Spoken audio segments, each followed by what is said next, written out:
मुक्ताईनगर आगारामधील बसेसचे आमदारांच्या हस्ते लोकार्पण सोहळा. मुक्ताईनगर प्रतिनिधी. मुक्ताईनगरमध्ये महाराष्ट्र राज्य परिवहन महामंडळाचे बसेसचे कमी असल्याचे व विद्यार्थ्यांचे येणाऱ्या जाणाऱ्या अडचणी निर्माण होत होत्या. त्याचप्रमाणे सर्वसामान्य लोकांच्याही समस्या वाढलेल्या होत्या. त्या दूर करण्यासाठी नवीन बसेसची आवश्यकता कधीपासून होती. गेल्या 20 वर्षांपासून मुक्ताईनगर येथे या मुक्ताईनगर आगारामध्ये नवीन बसेस कधी मिळाल्या नव्हत्या. बसेस ज्या मिळायच्या त्या दुसऱ्या डेपोतून मुक्ताईनगर आगारामध्ये वर्ग केले जात होते. त्यामुळे बसेसचे मेंटेनन्स मोठ्या प्रमाणात वाढत होता. प्रवाशांची त्यामध्ये टाकसांड होत होती. हे सर्व दूर करण्यासाठी मुक्ताईनगर येथे लोकप्रिय आमदार चंद्रकांत पाटील यांच्या प्रयत्नातून ते मिळालेले आहे. आता विद्यार्थ्यांची व येथे येणाऱ्या मुक्ताबाई यांच्या जत्रेची उत्साहाची, यामध्ये येणाऱ्या प्रवाशांची, भाविकांची, भक्तांची कुठल्याही प्रकारची गैरसोय होणार नाही हे सर्व लक्षात घेत असता आधी आमदार चंद्रकांत पाटील यांच्या हस्ते लोकार्पण सोहळा करून घेण्यात आलेला आहे. समस्या दूर केल्या गेल्या पाहिजे यासाठीच आमदार चंद्रकांत पाटील म्हणून पाहिलं जात असते. स्वतः आमदार गाडी चालवून त्याचे परीक्षण व चाचणी घेत आहेत. अतिशय चांगल्या पद्धतीची गाडी आहे असे त्यांनी पत्रकारांशी बोलत असताना सांगितले.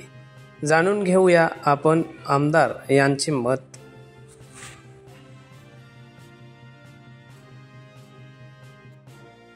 सांगणार भाऊ, आज आपण महाराष्ट्र राज्य परिवहन महामंडळ यांच्या अंतर्गत आलेल्या बसेसचे उद्घाटन करण्यात आलेलं आहे. काय सांगणार दादा आपण? आज माननीय मुख्यमंत्री एकनाथ शिंदे साहेबांच्या नेतृत्वात मागच्या सरकारमध्ये आपल्या मुक्ताईनगरसाठी 10 बसेसची व्यवस्था नव्याने करण्यात आली. कारण मुक्ताईनगरमध्ये गेल्या 20 वर्षापासून नवीन बस आलेल्या नव्हत्या. प्रवाशांच्या सेवेसाठी प्रत्येक गावखेड्यामध्ये शालेय फेऱ्या पूर्ण झाल्या पाहिजे. मोठ्या मोठ्या तीर्थक्षेत्र आहे, मोठ्या मोठ्या शहरांना जोडणारं हे गाव आहे.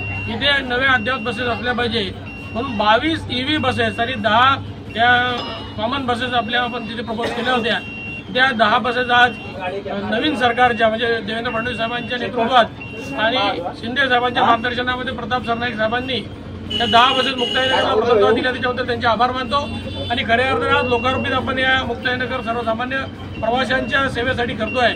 खऱ्या अर्थाने आनंदाचा विषय, नवीन 10 बसेस मुक्ताईनगरला लाभल्या. या मुक्ताईनगरकरांसाठी किंवा या शालेय फेऱ्या करणाऱ्या विद्यार्थ्यांसाठी अतिशय आनंदाचा आणि सुखदायी असा प्रवास होईल. आणि चांगल्या बसेस बघतोय आम्ही.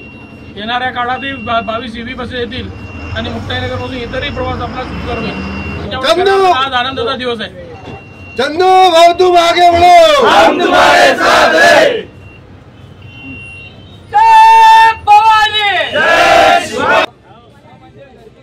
काय सांगणार प्रभाकर मोरे, आज आपल्या मुक्ताईनगर बस डेपोच्या अंतर्गत किती बसेस आलेले आहेत त्या संदर्भात आपण काय माहिती देणार? आमचे आमदार श्री चंद्रकांत भाऊ पाटील यांच्या प्रयत्नाने आज मुक्ताईनगर आगार येथे 10 नवीन बसेस मिळाल्या.